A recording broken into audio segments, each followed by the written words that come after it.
حضرت عبداللہ بن عمر بن خطاب رضی اللہ عنہ فرماتے ہیں کہ میں نے رسول اللہ صلی اللہ علیہ وآلہ وسلم کو ارشاد فرماتے ہوئے سنا کہ سابقہ امت میں 3 آدمی تھے۔ وہ ایک دفعہ کہیں چلے جا رہے تھے کہ دوران سفر ان کو ایک غار میں رات گزارنا پڑی۔ چنانچہ وہ تینوں ایک غار کے اندر داخل ہو گئے۔ تھوڑی ہی دیر کے بعد پہاڑ سے ایک بڑا پتھر سرکا اور اس نے آ کر غار کا منہ بند کر دیا۔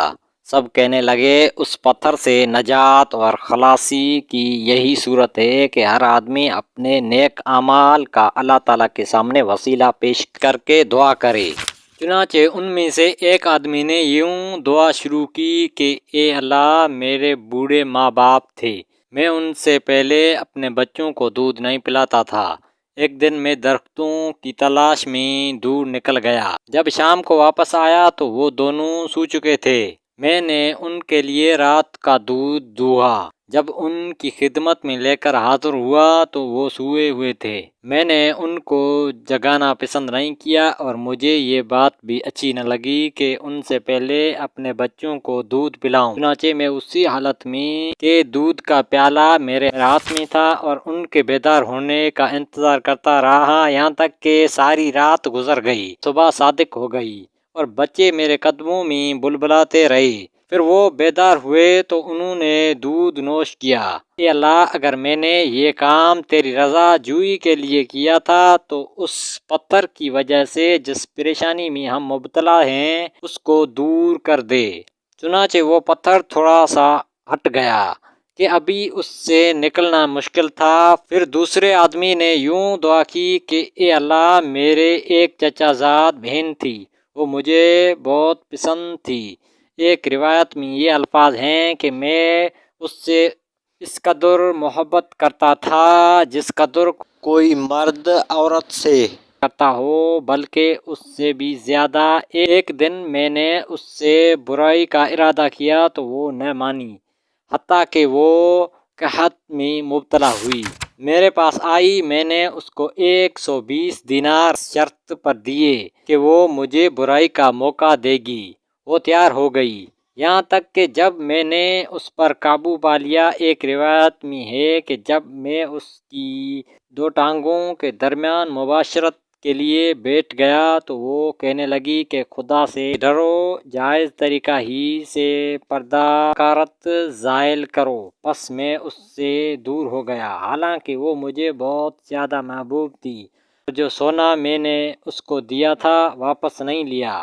اے اللہ، اگر میں نے یہ کام تیری خوشنودی کے لیے کیا تھا تو اس مصیبت سے ہمیں نجات دے دے جس میں ہم سب مبتلا ہیں۔ چنانچہ وہ پتھر تھوڑا سا مزید اپنی جگہ سے ہٹ گیا کہ ابھی اس سے نکلنا مشکل تھا۔ پھر تیسرے آدمی نے دعا کی کہ اے اللہ، میں نے چند مزدور اجرت پر رکھے تھے، ایک آدمی کے سوا سب کی مزدوری میں نے ادا کر دی۔ وہ آدمی جس کی مزدوری میں نے ادا نہیں کی تھی وہ اپنی مزدوری چھوڑ کر چلا گیا تھا۔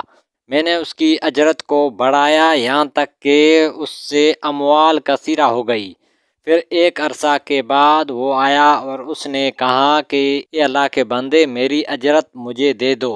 میں نے کہا کہ یہ اونٹ، گائے، بکریاں اور غلام وغیرہ جو تجھے نظر آ رہے ہیں یہ سب تیرے ہی اجرت ہیں۔ اس نے کہا کہ اے اللہ کے بندے، میرے ساتھ مذاق نہ کر۔ میں نے کہا کہ میں تیرے ساتھ مذاق نہیں کر رہا ہوں۔ چنانچہ اس نے وہ سارا مال لیا اور سارے جانور ہانک کر لے گیا، کوئی چیز نہیں چھوڑی۔ اے اللہ، اگر میں نے یہ کام تیری رضا حاصل کرنے کے لیے کیا تھا تو ہمیں اس مصیبت سے چھٹکارا عطا فرما دے جس میں ہم سبھی مبتلا ہیں۔ چنانچہ وہ پتھر دور ہو گیا اور وہ تینوں اس غار سے نکل کر آگے کو روانہ ہو گئے۔ اس واقعے کی دلیل ہے بخاری شریف، مسلم شریف، احمد۔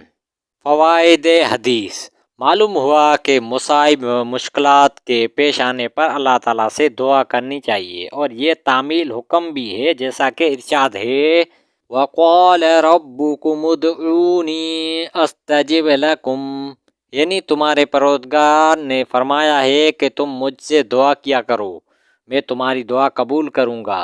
نیک اعمال کو وسیلہ میں پیش کرنا جائز ہے۔ قرب و بلا سے نجات حاصل کرنے میں بندہ کی تقوی کو بڑا دخل ہوتا ہے، جیسا کہ فرمایا وَمَن يَتَّقِ اللَّهَ يَجْعَل لَّهُ مَخْرَجًا، یعنی جو شخص تقوی اختیار کرتا ہے، اللہ تعالیٰ سے ڈرتا ہے، اللہ تعالیٰ مصائب سے نکلنے کی کوئی نہ کوئی راہ نکال دیتے ہیں۔ اس حدیث سے والدین کے ساتھ حسن سلوک اور ان کی خدمت گزاری کی فضیلت معلوم ہوتی ہے۔ نیز معلوم ہوا کہ ان کو دوسروں پر ترجیح دینا باعث فضیلت کام ہے۔ دامنی اور غیر محرم عورت سے دور رہنے کی فضیلت معلوم ہوئی۔ عقد احارہ کا جواز معلوم ہوا، جس کی تعریف یہ ہے کہ وہ ایسا معاملہ ہے جو متعین قیمت پر ایک مدت کے لیے کسی منفعت کے حصول پر کیا جائے۔ قرآن کریم میں اس کی مشروعیت پر یہ آیت دلیل ہے، فَإِنْ أَرْضَعْنَ لَكُمْ فَآتُوهُنَّ أُجُورَهُنَّ، اور حدیث نبی صلی اللہ علیہ وآلہ وسلم میں یہ فرمان دلیل ہے۔ 3 اشخاص ایسے ہیں جن کا میں خود قیامت کے روز فریق بنوں گا۔ آپ صلی اللہ علیہ وآلہ وسلم نے ان 3 افراد کا ذکر کرتے ہوئے فرمایا کہ وہ آدمی جس نے کسی کو اجیر کے طور پر رکھا، اس سے پورا کام لیا، لیکن اس کی اجرت اس کو نہیں دی، کی دلیل بخاری شریف۔ اس سے حسن معاملہ کی فضیلت معلوم ہوئی۔ اس سے معلوم ہوا کہ معاملات میں امانت کی ادائیگی اور فیض و سخاوت سے کام لینا بہت اچھا عمل ہے۔ اس سے ثابت ہوا کہ اولیاء کرام کی کرامات برحق ہیں، جیسا کہ اہل سنت و جماعت کا مذہب ہے۔ السلام علیکم پیارے دوستو، اسلامی نالج کے لیے ہمارا چینل سبسکرائب کریں، ویڈیو کو لائک کریں، شکریہ۔